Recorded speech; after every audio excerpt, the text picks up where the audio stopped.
I don't know what's happening, but gas prices are pretty darn good right now. Have you noticed? In fact, GasBuddy.com this morning says even certainly the warehouse club prices, like at Sam's Club, are $2.03. But even so, the cash price at Circle K is $2.04 this morning, and a lot of stations are at $2.16, $2.17. So we figured we ought to get Patrick DeHaan on the line from GasBuddy.com and ask what the heck's going on. Good morning, Patrick. It's one of those good what the heck is going on this time around. I almost didn't want to call you because, why look that old gift horse in the mouth, right? But a lot of folks will say now that, we're talking, of course, gas prices will go up. But right. The truth is, I wish I had such a power if I were just to open my mouth that I could dictate gas prices. But I'd love to think it. But you mentioned that $2.03 a gallon this morning. I just looked it up. It's the second cheapest station in the entire state of Michigan this morning. That Sam's Club at $2.03, only bested by a station at $1.99 in Warren, Michigan. Warren, Michigan, $1.99. Wow. All right. So what the heck is going on? Well, now prices stand about 40 cents lower than a year ago. This is, we just put out a release saying that this is the cheapest it's been during mid-June since the mid-June of 2005. Incredible. But a lot of it because of a fall in the price of oil. Just a few weeks ago, oil prices were north of $50 a barrel. Mm-hmm. Well, then the EIA's weekly report came out and showed that domestic oil production among the highest it's been in 2 years. And, of course, that's going to cause the price of oil to drop. And it did, touching $45 a barrel last week. That was a nice $6 a barrel decline.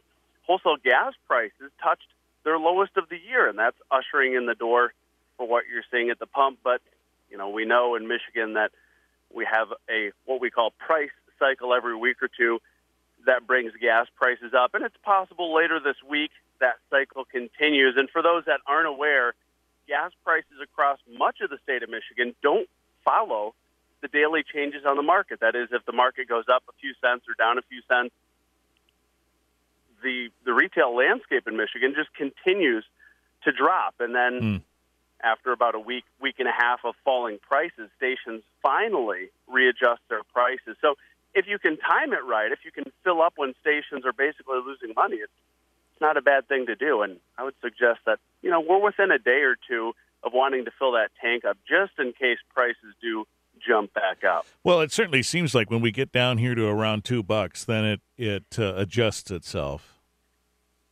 That's exactly it. And it's a game that the stations play. They're constantly undercutting each other. That is what has allowed gas prices. Of course, just a few weeks ago, you remember prices spiked up to, I believe, $2.59 or $2.65. Yeah. That's how stations now are suddenly at $2.06. They've dropped 60 cents a gallon. Incredibly, the wholesale price of gas is only down about 20 cents. So that station that's selling at $2.04 is probably selling at a loss. And when a lot of stations start dropping their price so low that they lose money, that's usually when a chain of stations will readjust their prices and everybody follows along. So even if that does happen, gas prices will still be lower than last year, but that could see gas prices go back up from, say, $2.16 to maybe $2.45 or so. We're with Patrick DeHaan of GasBuddy.com. When we come back in a minute, we'll talk about some of the things we used to hear about price adjustments, generally rises, particularly at this time of year, and whether or not they apply now. That's coming up in just a moment on 95.3 WBCK. We're here with Patrick DeHaan at GasBuddy.com. It's always a great answer when you say how much is gas and it's $2.03. But, remember when we were paying $3.50 at $4 a gallon, and everybody would say, "What the heck?" And they'd say, "Well, it's the summertime blend, and it costs more." What happened to that, Patrick? Oh, that's still very much an active subject. But This year, because OPEC, of course, last November announced production cuts, that caused oil prices to spike in December. So we almost started the year kind of on an unfair base, if you will, that OPEC had just cut production, oil prices had surged, and we've realized since OPEC's production cuts that things aren't really that bad. Like I was mentioning now, OPEC has cut production, but U.S. oil production is now at its highest in 2 years. So it's basically a game of market share. and oil prices have dropped since the start of the year, and that's why gas prices really haven't gone up a whole lot. Mm-hmm. You know, when it was $4 a gallon and everybody wanted answers, the politicians, the president, people were saying, well, we need to increase domestic production. So, in essence, we've done that. Well, certainly. The price of oil has incentivized oil companies to produce oil. Just like Apple has no problem producing as many iPhones as it can, it makes a lot of money on those iPhones, and oil companies certainly aren't making as much money on oil these days as they were a few years ago when oil was $100 a barrel, but they're able to profit still, just at a slower clip, you could say. So that's what they've done. They've ramped up production. Oil prices are much higher than where they were in February of 2016 when they briefly touched $25 a barrel. So oil companies making money, gas prices low. I'd say we're not too bad off. Mm-hmm. When they were higher, of course, everybody was sort of grimacing because people would say, well, you need to adjust your consumption. You need to consume less gas. And so people traded in their F-150s for Fiestas and then started carpooling and, being more conscious of their trips. Are we back to our old ways now? We certainly are going that way, and that's going to be a danger, not necessarily now, but in the years ahead. If oil prices start drifting higher, demand for oil and gasoline is rising because, yes, we're going back to bigger vehicles. Us silly Americans are short-sighted on this, and that's eventually contributing to higher gasoline consumption, and which brings higher oil consumption. And there will be a point in the next few years that oil prices will likely start ticking higher because supply is better matched to demand. And if demand surges too much, we're going to be right back in that same situation where you're turning in your F-150 and going to a Fiesta. But for now, there is more supply than there is demand, and that's what's keeping prices low. What about the fuel economy standards? Supposedly in a few years we're going to have cars that consume less. So does that factor into the overall predictions about where we'll be with supply and demand? I would say it absolutely has already been a factor. I wouldn't say it's been a major factor, but last year, according to the Department of Transportation, Americans traveled at breakneck pace, trillions of miles, and that was billions of miles more than we had ever driven before. So we're driving the most we've ever driven in history.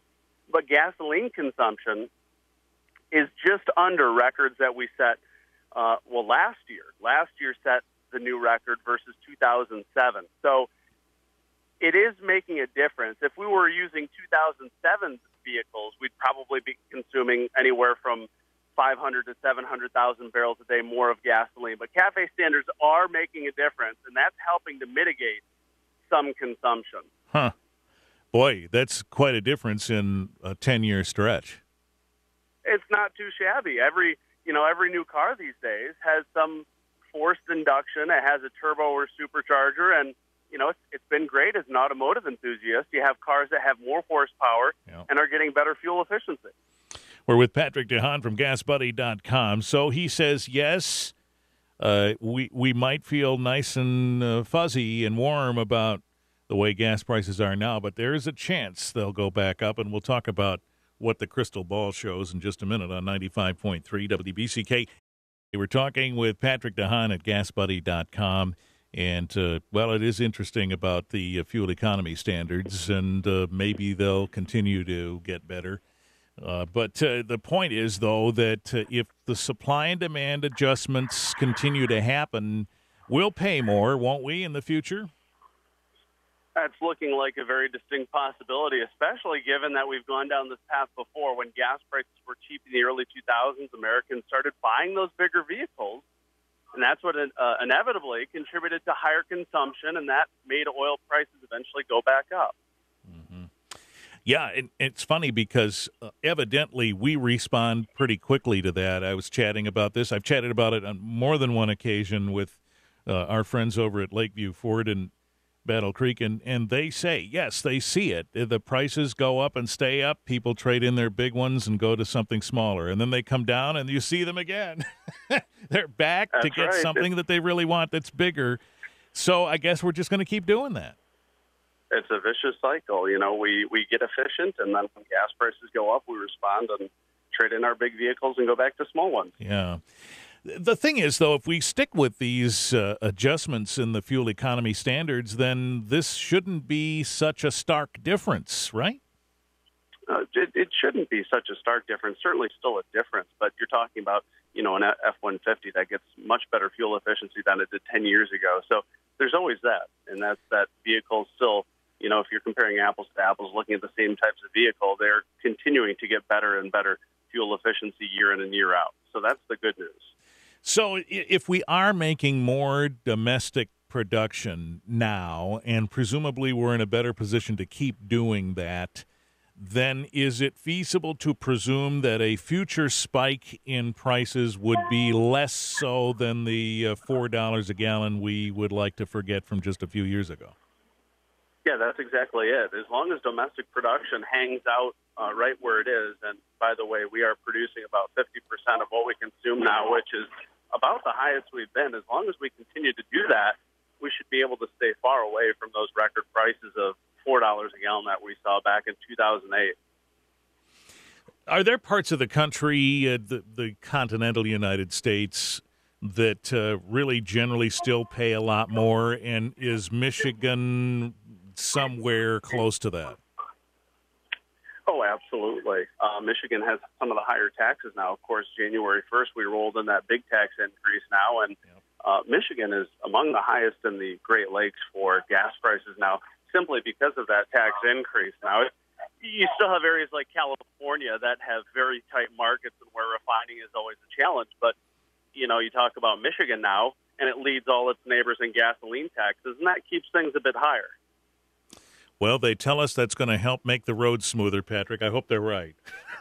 Let's hope. And as long as they don't, you know, throw tolls on the highways, I'll be happy paying that 10 cents a gallon instead of, you know, that dollar that we could pay with a toll.